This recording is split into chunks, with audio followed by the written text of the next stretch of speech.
ഈ തലച്ചോറിനെ 20 വർഷത്തേക്ക് പ്രവർത്തിക്കാതാക്കണം. ആരെക്കുറിച്ചാണിതെന്നറിയണ്ടേ? പ്രമുഖ ഇറ്റാലിയൻ ചിന്തകനും കമ്മ്യൂണിസ്റ്റ് നേതാവുമായിരുന്ന ആൻ്റോണിയോ ഗ്രാംഷിയെ ജയിലിലടയ്ക്കുമ്പോൾ ഇറ്റലിയുടെ ഫാസിസ്റ്റ് ഭരണാധികാരി മുസോളിനിയുടെ അഭിഭാഷകൻ കോടതിയിൽ പറഞ്ഞ വാചകമാണിത്.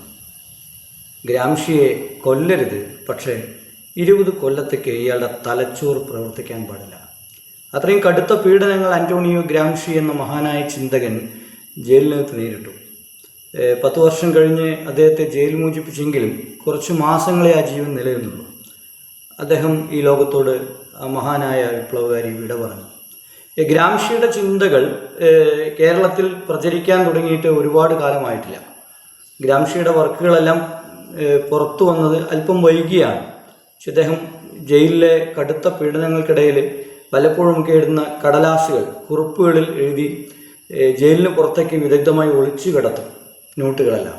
അങ്ങനെ ഏതാണ്ട് 2000-ലധികം കുറിപ്പുകൾ, നോട്ടുകൾ അദ്ദേഹം ജയിൽവാസത്തിനിടയിൽ 10 വർഷത്തിനിടയിൽ എഴുതി പുറത്തുവിടുകയുണ്ടായി. പക്ഷെ അത് അന്ന് തന്നെ പ്രചരിപ്പിക്കപ്പെട്ടുവെങ്കിൽ ചിലപ്പോൾ ലോക ചരിത്രത്തിൻ്റെ ഗതി ഇതായിരിക്കില്ല. നിങ്ങൾ ഈ മഹാനായ ആൻ്റോണിയോ ഗ്രാംഷിയെ ചെറുതായി പരിചയപ്പെടുത്തുന്ന ഒരു പുസ്തകം മലയാളത്തിൽ വന്നത് കുറേ വർഷങ്ങളായി വന്നിട്ട്, അത് ഗ്രാംഷിയൻ വിചാര വിപ്ലവം, EMS-ഉം P. ഗോവിന്ദപിള്ളയും കൂടി ചേർന്ന് എഴുതിയ ഒരു പുസ്തകമാണ്. ഇത് പുസ്തകം എന്നതിനേക്കാൾ ഗ്രാംഷിയുടെ ചിന്തകളെക്കുറിച്ചുള്ള ഒരു ആമുഖമാണിത്. അപ്പോൾ ആൻ്റോണിയോ ഗ്രാംഷിയുടെ ചിന്തകളെ, വർക്കുകളുടെ ഒരു ആമുഖം തന്നെ ഒരു ചെറിയ പുസ്തകമാണ്. EMS-നെയും PG-യൊക്കെ പോലുള്ള ഒരു സംയുക്തമായ ഒരു പുസ്തകമാണ്. അതിൽ 3 ഭാഗങ്ങളായിട്ട് ഈ പുസ്തകത്തിലുണ്ട്. ആദ്യത്തെ ഭാഗത്ത് ആൻ്റോണിയോ ഗ്രാംഷിയുടെ ജീവിതമാണ്. അദ്ദേഹത്തിൻ്റെ കഷ്ടം നിറഞ്ഞ ജയിൽ കാലം, ദുരിതം നിറഞ്ഞ ബാല്യം, പിന്നെ അദ്ദേഹം നൽകിയ സംഭാവനകൾ, അയാളുടെ കത്തിടപാടുകൾ, ഇങ്ങനെയുള്ള കുറേ കാര്യങ്ങൾ അടങ്ങിയതാണ് ഇതിലെ ഒന്നാമത്തെ ഭാഗം.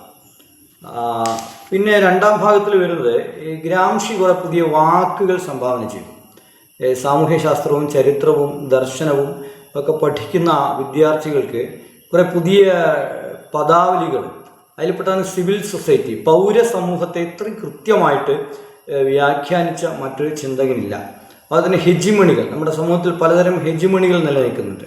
അതൊക്കെ എന്താ ഈ പുസ്തകം വായിക്കുമ്പോൾ മനസ്സിലാവും. ഹെജിമണി, അതിന് സബാൾട്ടൻ പൊളിറ്റിക്സ്, നമ്മളിപ്പോൾ ഈ പാർശ്വവൽക്കരിക്കപ്പെട്ടവർ പറയുമല്ലോ, ദളിതുകൾ, പിന്നെ സ്ത്രീകൾ, അങ്ങനെയുള്ള വേട്ടയാടപ്പെടുന്ന മതന്യൂനപക്ഷങ്ങൾ, ഓരോ രാജ്യത്ത് ഓരോ ആളുകളായിരിക്കും, വംശീയ ന്യൂനപക്ഷങ്ങൾ, ഇവരെല്ലാം കൂടി ചേർത്തിട്ട് നമ്മൾ ആദിവാസി വിഭാഗങ്ങൾ, ഇവരെ ചേർത്തിട്ടാണ് നമ്മളിപ്പോൾ പാർശ്വവൽക്കരിക്കപ്പെട്ടവർ എന്നൊക്കെ പറയുക.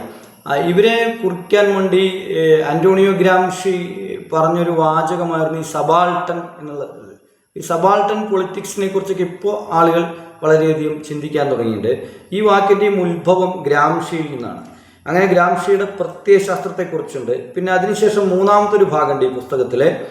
അതിലെ ആഗോള വിപ്ലവ പ്രസ്ഥാനത്തെക്കുറിച്ച്, പിന്നെ വിദ്യാഭ്യാസ ദർശനങ്ങളെക്കുറിച്ച്, പിന്നെ അമേരിക്കൻ മുതലാളിത്തത്തിൻ്റെ അന്ന് മുതലാളിത്തം നേരിട്ട ചില പ്രതിസന്ധികളെക്കുറിച്ച്, ഏറ്റവും ഒരു പാഠപുസ്തകമായിട്ട് ഈ ആമുഖം മാറുന്നത് ഈ പുസ്തകത്തിൻ്റെ ഏറ്റവും അവസാനത്തെ അധ്യായത്തിൻ്റെ പേര് യാന്ത്രിക മാർക്സിസത്തിനെതിരെ എന്നാണ്.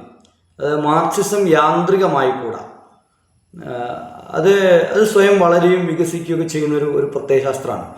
അപ്പോൾ അത് യാന്ത്രികമാവാൻ പാടില്ല. അപ്പോൾ യാന്ത്രിക മാർക്സിസത്തിനെതിരെ എന്ന ഒരു ചെറിയൊരു ലേഖനത്തോടു കൂടിയാണ് ഈ പുസ്തകം അവസാനിക്കുന്നത്.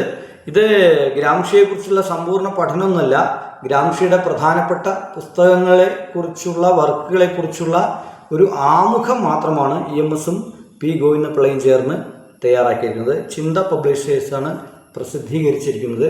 എന്തായാലും ഇത് നല്ലൊരു വഴികാട്ടിയാണ് ഈ പുസ്തകം.